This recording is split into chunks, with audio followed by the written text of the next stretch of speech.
ایک نوجوان کے بارے میں آتا ہے کہ بڑا خوش تھا کیونکہ آج ایک بہت بڑی کمپنی میں اس کا انٹرویو تھا۔ وہ سوچنے لگا کہ اس کمپنی میں مجھے لازمی کامیابی حاصل کرنی ہے، اور جب میں انٹرویو میں پاس ہو جاؤں گا، میری جاب لگ جائے گی، تو میں اپنا جو گھر ہے وہ چھوڑ دوں گا۔ وجہ کیا تھی کہ امی ابو کی بار بار اور ہر بات میں ڈانٹ ڈپٹ، ہر بات میں ٹوکنا، ہر بات میں کچھ نہ کچھ نصیحتیں کرنا، اس سے اس کی طبیعت بیزار ہو گئی تھی۔ وہ سوچنے لگا کہ اس بار اس کمپنی میں اگر مجھے جاب مل گئی تو میں اپنے گھر کو چھوڑ دوں گا۔ یہ سوچتے سوچتے وہ کمپنی میں پہنچا۔ ویٹنگ ایریا میں بہت سارے نوجوان تھے، ہال بھرا ہوا تھا اور انٹرویو دوسری منزل پر ہونا تھا۔ وہ یہ سوچ کر بیٹھا کہ میری بھی باری آئے گی۔ ایک ایک کر کے ہال سے نوجوان جانے لگے۔ کچھ دیر بعد ہال کا ایک پورشن خالی ہو گیا تو اس نے دیکھا کہ پنکھا چل رہا ہے۔ فوراً ابو یاد آ گئے کیونکہ پنکھا ایسے ہی چل رہا تھا۔ وہ اٹھا اور اس نے پنکھا بند کر دیا۔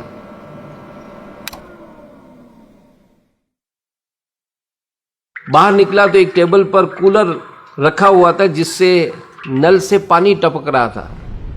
فوراً اس کو پھر ابو یاد آ گئے۔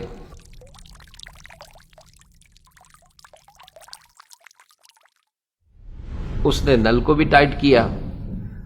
اب جناب سیڑھیوں کی طرف بڑھا تو دن کی روشنی میں لائٹ جل رہی تھی۔ حسب عادت اس نے لائٹ آف کی۔ پہلی منزل پر پہنچا تو راستے میں جگ اور گلاس رکھا ہوا تھا۔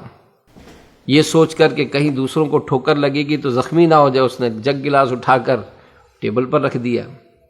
دوسری منزل پہ پہنچا تو دیکھا کہ راستے میں کرسی رکھی ہوئی ہے اور سارے لوگ بج بج کے اس سے نکل رہے۔ اس نے کرسی کو اٹھا کر میز کے قریب رکھ دیا۔ خیر اوپر کے ہال میں پہنچے تو یہ دیکھ کر اس کو بڑی مایوسی ہوئی کہ جتنے بھی انٹرویو دینے والے تھے وہ اندر آفس میں جاتے فوراً باہر آ جاتے، اندر آفس میں جاتے فوراً باہر آ جاتے۔ ایک نوجوان سے پوچھا کہ کیا انٹرویو نہیں ہو رہا؟ تو اس نوجوان نے کہا کہ نہیں، آج انٹرویو نہیں ہو رہا، صرف فائلیں جمع کی جا رہی ہیں۔ اس کا دل ٹوٹ گیا کہ آج بھی میرا سلیکشن نہیں ہوگا۔ خیر جب آ ہی گیا تھا تو یہ بھی اندر پہنچا، اور اندر پہنچ کر اس نے اس آفیسر کو فائل دی۔ اس نے جیسے ہی فائل چیک کی تو اس سے کہا کہ آپ ہمارے یہاں کب سے جوائننگ دے سکتے ہیں؟ وہ ہکا بکا رہ گیا۔ غور سے اس آفیسر کو دیکھنے لگا تو آفیسر مسکرا کر کہنے لگا کہ ہم آپ سے مذاق نہیں کر رہے، آپ ہمارے یہاں سے کب سے جوائننگ کر سکتے ہیں؟ تو اس نے کہا سر انٹرویو؟ تو کہا کہ ہم انٹرویو نہیں لے رہے، ہم نے سی سی ٹی وی کیمرے لگا رکھے ہیں۔ اتنے سارے نوجوان آئے، آپ ہی نے فالتو پنکھے کو بند کیا تھا، آپ ہی نے دن کی روشنی میں جلتی ہوئی لائٹ کو آف کیا تھا، آپ ہی نے راستے میں پڑا ہوا جگ گلاس اٹھا کر رکھا تھا، اور آپ ہی نے راستے میں رکھی ہوئی کرسی جو ہے وہ اٹھا کر میز کی طرف رکھی۔ لگتا ہے کہ آپ کے امی ابو نے آپ کی اچھی تربیت کی ہے۔ ہمیں ایسے ہی نوجوان کی ضرورت ہے۔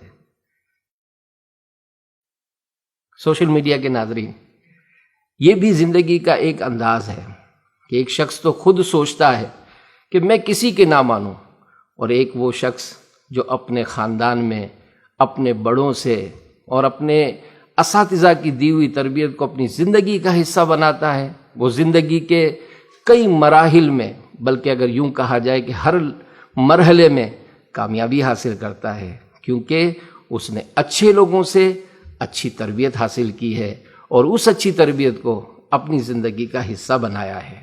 آپ بھی آگے بڑھیے، اچھے لوگوں سے اچھی باتیں سیکھیے اور ان اچھی باتوں کو اپنی زندگی کا حصہ بنائیے۔ انشاءاللہ دنیا اور آخرت میں بے شمار برکتیں نصیب ہوں گی۔